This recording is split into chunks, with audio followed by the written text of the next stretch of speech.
Happy Spooktober, everyone!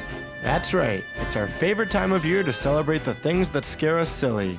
Some people will go to a graveyard or a haunted house, but if you're a wimp like me, you probably prefer to stay in the safety of your own home, where you can watch any number of movies that celebrate the fear that resides within all of us. Scary movies tend to, for lack of a better word, scare us. While images of monsters or demons trigger fears at a surface level, filmmakers and composers know that music can elicit powerful levels of fright over the listener's psyche when used correctly. Film composers assume that you've seen one or two movies before, and then they use that knowledge against you. Everyone has predetermined, anticipatory notions about music, and this allows for the creation of musical moments that will foreshadow intense moments. The ability to build music up to fit with key story elements is a useful tool for creating tension inside instinctive listeners. Don't believe me? Let's look at maybe the most common example, the Dies Irae. This Latin sequence, dating back as far as the 13th century, translates to Day of Wrath, and was used as a part of the Requiem service in the Catholic Church.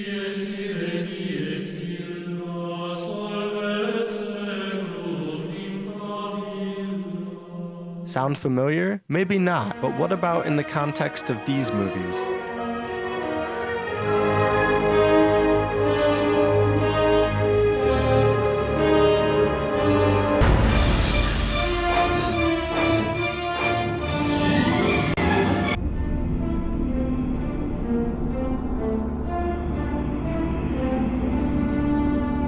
These timeless films have been training your brain to recognize death through the Dies Irae melody, so when used in the skilled hands of composers, your instinctive sense of unease is triggered, setting eerie tones to horror classics.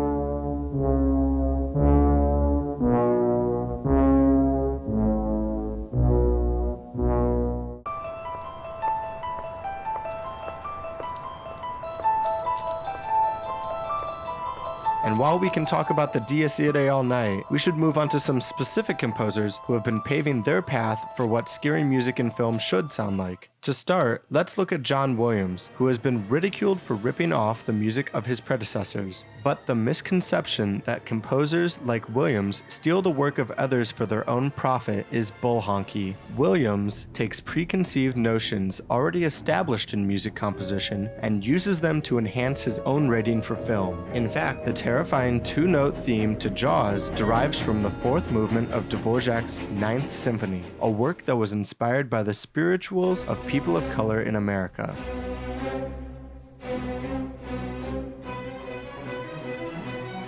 And now that you think about it, is there a connection between the spiritual influence of the Dies Irae, Dvorak's New World Symphony, and our association with fear in audible form?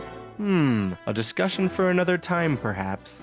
And quoted as being inspired by Williams' Jaws motif, John Carpenter wrote the music for his own film, Halloween, and now the simple theme has become one of the most recognizable antagonist themes to this day. Proof that there is no shame in using other noteworthy sources as inspiration towards your own. Now we move on to Danny Elfman, the man whose compositional stylings are embedded in our brains whenever we think of the comic horror genre. Elfman's relationship with Tim Burton has birthed classic films like Beetlejuice, The Nightmare Before Christmas, The Corpse Bride, Edward Scissorhands, and so many others. The characters, sets, and narratives of these films borrow ideas from the horror genre without ever trying to create conventional horror film scares. To this idea, Elfman creates scores that are dark and quirky, the dark elements deriving from minor key settings and dark timbered instruments, while at the same time being playful and dance-like in rhythmic uses, and also with a constant use of the tritone.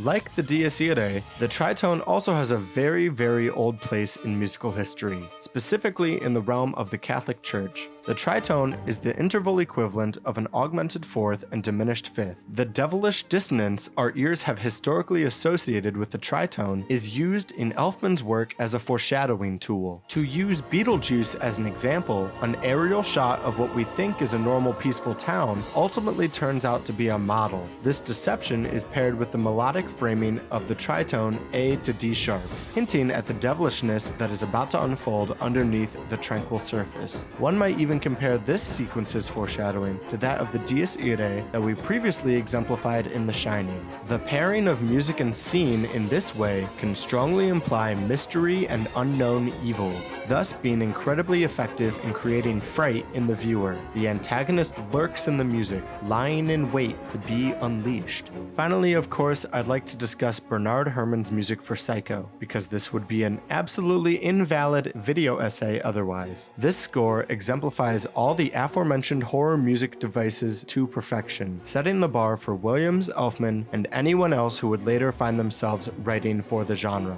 It is written only for strings to allow for the piercingly high harmonics directly into our ears, the use of minor second intervals to unsettle the listener, the use of tritones to foreshadow a wrongness in the situation, and of course the famous shower scene and its Hitchcockian minor major seventh chord stabbings, along with ostinato and glissando figures to terrify the listener. If you truly want to identify yourself as a fan of horror, you need to study Hitchcock and Herrmann. So what's the takeaway from this very generalized essay on horror film music? As the title suggests, it's that musical history repeats itself. The important thing to remember is that nothing is scary just because. Cheap jump scares and gore porn are flooding the genre because they're easy. But nothing is scarier than when a film understands your fear in its most fundamental way, by triggering your memory, grabbing hold of your psyche, and toying with you before spooking you to your core. All of our perceptions of fear allude to preconceived notions from our Western upbringing. The tritone and Dies Irae are scary because hundreds of years ago the composers for the churches decided that these dissonant sounds should personify death and the unknown, which is why, when used in the hands of a master, horror film music will scare us whether we like it or not.